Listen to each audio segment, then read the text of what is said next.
Hi friends, ഇന്നൊരു അടിപൊളി video ആയിട്ടാണ് ഞങ്ങൾ വന്നില്ലേ. ഞങ്ങളൊരു വൺ ഡേ ട്രിപ്പ് അടിച്ചാലോന്ന് വിചാരിച്ചു. അതിനു വേണ്ടി ഞങ്ങൾ കൂടല്ലൂർ വരെ ഒന്ന് പോയി വരാമെന്ന് വിചാരിച്ചു. കുറച്ച് തുണിയൊക്കെ പർച്ചേസ് ചെയ്യാണ്ടായിരുന്നു. പിന്നെ ആയിക്കൂടെയൊക്കെ ഒരു ഫോട്ടോഷൂട്ടും അതൊക്കെ എടുത്ത് സെറ്റാക്കി വരാമെന്ന് വിചാരിച്ച് ഞങ്ങൾ യാത്രയായി. ഞങ്ങൾ ചുരം കയറിക്കൊണ്ടിരിക്കുകയാണ്. ഞങ്ങൾ ഇങ്ങനെ പോയി ഏകദേശം ഒരു നടണിയൊക്കെ എത്താനായിട്ടുള്ളൂ കേട്ടോ. ഗൂഡല്ലൂർ എത്തണ്ടേ, നടണി എത്താനായിട്ടില്ല. പക്ഷേ ദേവുവിനൊക്കെ ഛർദ്ദിക്കാൻ വന്നിട്ട് ആകെ പിടുത്തം വിട്ടിരിക്കുകയാണ്. ഏതായാലും അവള് പുറത്തത്തെ ഈ ഒരു വൈബ് കണ്ടിട്ട് ആ ഒരു മൈൻഡിലേക്കൊന്നും പോയില്ല ആരും. കുഴപ്പമില്ലാതെ അങ്ങനെ പോയി. മേലേക്ക് കാണുമ്പോൾ ഞാൻ പറഞ്ഞു തന്നിട്ടൊന്നും വേണ്ടല്ലോ, അടിപൊളിയല്ലേ, നല്ല കാഴ്ചകളാണല്ലോ കാണാനും അതും ഇതൊക്കെ. ഞങ്ങളങ്ങനെ പോവുകയാണ്. ഇപ്പോൾ നാടണി എത്തിയിട്ടില്ല, പക്ഷേ പുറത്തൊക്കെ കാണണമെന്നുണ്ട്. ആകപ്പാടെ അസ്വസ്ഥതയായിട്ട് ആകപ്പാടെ ഭ്രാന്തായിരിക്കുകയാണ്. ഏതായാലും കുഴപ്പമൊന്നുമില്ലാതെ അവിടെ എത്തി. നാടുകാണി എത്തി. നാടുകാണി എത്തിക്കഴിഞ്ഞാൽ പിന്നെ കുഴപ്പമില്ല. അത് കഴിഞ്ഞാൽ പിന്നെ നല്ല ഇതാണല്ലോ.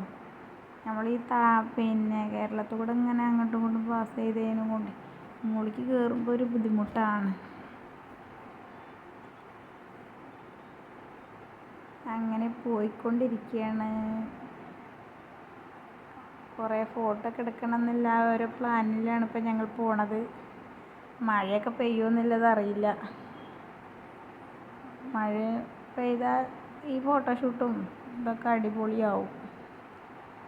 അപ്പോൾ ഞങ്ങൾ ഇങ്ങനെ പോയോണ്ടിരിക്കുകയാണ്. കാട്ടുകൂടെ മലയിൽ കൂടെയൊക്കെ ഇങ്ങനെ പോയി. ഏതായാലും നാടണി എത്തി. പിന്നെ കഴിഞ്ഞ് ഞങ്ങളിങ്ങനെ പോവുകയാണ്. നാടണി എത്തി. ഗൂഡല്ലൂരെത്തി. ഗൂഡല്ലൂർ ടൗണൊന്നും എത്തിയിട്ടില്ല. കുറച്ച് ഏകദേശം എത്താനായി. അപ്പോൾ ഏട്ടൻ പറഞ്ഞു നമുക്കൊരു ഫോട്ടോ ഒക്കെ എടുത്താലോ അവിടെ നിന്ന് ചോദിച്ചു. ഞങ്ങളങ്ങനെ വണ്ടി അവിടെ നിർത്തി ഫോട്ടോ ഒക്കെ എടുത്ത് വീഡിയോ ഒക്കെ എടുത്തു. അടിപൊളിയായിട്ട് എന്താ ഭംഗി ഇതിലൊക്കെ കാണാൻ. നമ്മളെ നാടൊന്നും ഒന്നുമല്ല, അവിടേക്കാണ്ട് പോയി. ഇവിടെ ചെന്നാലും അടിപൊളി വൈബാണ്. എവിടെ ചെന്നാലും കണ്ടോ, ഇതൊക്കെ നോക്കിയേ, ചായയൊക്കെ നിൽക്കണ കണ്ടാണ്ടല്ലോ എന്തൊരു ഭംഗിയല്ലേ കാണാൻ. ഞങ്ങൾ കുറേ ഫോട്ടോ എടുത്ത് ഇൻസ്റ്റയിലിടാൻ വേണ്ടി വീഡിയോയും ഫോട്ടോ ഒക്കെ കുറേ എടുക്കണേൻ്റെ ഇടയിൽ ഏട്ടൻ പറയുന്നുണ്ട് അട്ടുണ്ടാവും ഇങ്ങോട്ട് പോരി. ഞങ്ങളതൊന്നും വകവച്ചില്ല. അട്ടേനെയൊന്നും ഞങ്ങൾ നോക്കിയില്ല. ഞങ്ങളങ്ങനെ കുറേ ഫോട്ടോ എടുത്ത് വീഡിയോ എടുത്ത് നല്ല ഇതിലങ്ങനെ പോയി.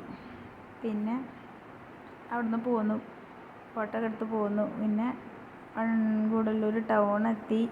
അവിടുന്ന് ഏട്ടൻ പറഞ്ഞു അവിടെ ഒരു കൂട്ടുകാരൻ്റെ വീട്ടിൽ പോവാമെന്ന് പറഞ്ഞു.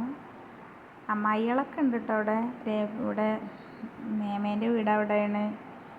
പക്ഷെ ഞങ്ങൾ അങ്ങോട്ടൊന്നും പോയില്ല. അപ്പോൾ അവിടെ എൻ്റെ ഫ്രണ്ട്സിൻ്റെ വീടുണ്ട് പറഞ്ഞപ്പോൾ ഞങ്ങൾ അങ്ങോട്ട് പോയി. അവിടെ പോയി ചായയൊക്കെ കുടിച്ച് ഞങ്ങൾ പോന്നു. അവർ ഫുഡൊക്കെ കഴിച്ചിട്ട് പോവാമെന്നൊക്കെ പറഞ്ഞു. അപ്പോൾ ഞങ്ങൾ ഏതായാലും പ്ലാനിട്ടാൽ പുറത്തുനിന്ന് ഫുഡൊക്കെ കഴിക്കാം. അത് കാരണം ഞങ്ങൾ അവിടെ നിന്നൊന്നും കഴിച്ചില്ല. അപ്പോൾ അവിടെ നിന്ന് ചായയൊക്കെ കുടിച്ച് ഞങ്ങൾ പോന്നു. പുറത്ത് പോന്നിട്ട് ഫുഡ് കഴിക്കാമെന്ന് വിചാരിച്ചു. അവിടെ നിന്നും തന്നെ അവരെ വീടിൻ്റെ അതിൽ നല്ല ഭംഗിയുണ്ടോ കാണാൻ. അട്ടീന്ന് പറയും, എന്തോ ഒരു ഭംഗി അറിയാം അതിലേക്ക് കാണാൻ. അപ്പോൾ അതിൽ കുറേ ഫോട്ടോ ഒക്കെ എടുത്ത് വീഡിയോ ഒക്കെ എടുത്ത് ഞങ്ങൾ അവിടെ നിന്ന് പോന്നു. പിന്നെ ഞങ്ങൾ നേരെ പോയി ചോറുണ്ണാൻ പോയപ്പോൾ 2-3 ആൾ ബിരിയാണി കഴിച്ചു, 2 ആൾ ചോറ് കഴിച്ചു. അവിടെ നമ്മളരീൻ്റെ ഈ ചോറൊന്നുമില്ല, അവിടെ പൊന്നിരിയാണ്. തിന്നാൻ വഹിക്കണമെന്നില്ല, എന്നാലും അങ്ങോട്ട് കഴിച്ചാൽ കിട്ടും ഒരു കഴിക്കൽ. പിന്നെ ഞങ്ങൾ ചോറൊക്കെ ഉണ്ട്. പിന്നെ ഞങ്ങൾ കുറച്ച് തുണി എടുക്കണമായിരുന്നു. അപ്പോൾ തുണി വാങ്ങാൻ വേണ്ടിയിട്ട് അവിടേക്ക് പോയിരുന്നു. തുണിയൊക്കെ എടുത്ത് അത് കഴിഞ്ഞ് പിന്നെയൊക്കെ അതിൽക്കൂടെയൊക്കെ ചുറ്റി കറങ്ങി ഏകദേശം ഒരു 3 മണി 3:30 ഒക്കെ ആയപ്പോൾ ഞങ്ങൾ തിരിച്ചു പോന്നപ്പോൾ ഞങ്ങളൊരു ചേച്ചീൻ്റെ അടുത്ത് നിന്ന് കമ്പം വാങ്ങി. അടിപൊളി ചോളം, ചൂടോടെ നല്ല രസമുണ്ടായിരുന്നു അത് കഴിക്കാൻ. അത് കഴിഞ്ഞ് പിന്നെ ഞങ്ങളിങ്ങനെ പോന്നുകൊണ്ടിരിക്കുക. പിന്നെ വഴിക്കട എത്തിയിട്ട് അപ്പത്തിന് 5 മണി 5:30 ആയിട്ടുണ്ട്. അതിൽ പിന്നെ എന്തെങ്കിലും കഴിക്കണ്ടേ രാത്രിക്കേക്ക്. അതിൽ ഞങ്ങൾ പൊറോട്ടയൊക്കെ വാങ്ങി വീട്ടിലോട്ട് പോന്ന് കുറേ നേരം റെസ്റ്റ് എടുത്ത് ഞങ്ങളങ്ങനെ ഇരുന്നു, വീഡിയോകളൊക്കെ ഷെയർ ചെയ്ത്. അപ്പം അങ്ങനെയാണ് ഞങ്ങൾ ഇന്നത്തെ ഗൂഡല്ലൂർ പോയി പുറത്തുനിന്ന് ചോറുണ്ടു, ഫോട്ടോ എടുത്തു, പോന്നു, വീട്ടിലെത്തി. അപ്പം ഇത്രയേ ഉള്ളൂ. ഈ അറിയാതെ പറയണ എന്തെങ്കിലും ഉണ്ടെങ്കിൽ ക്ഷമിക്കണം.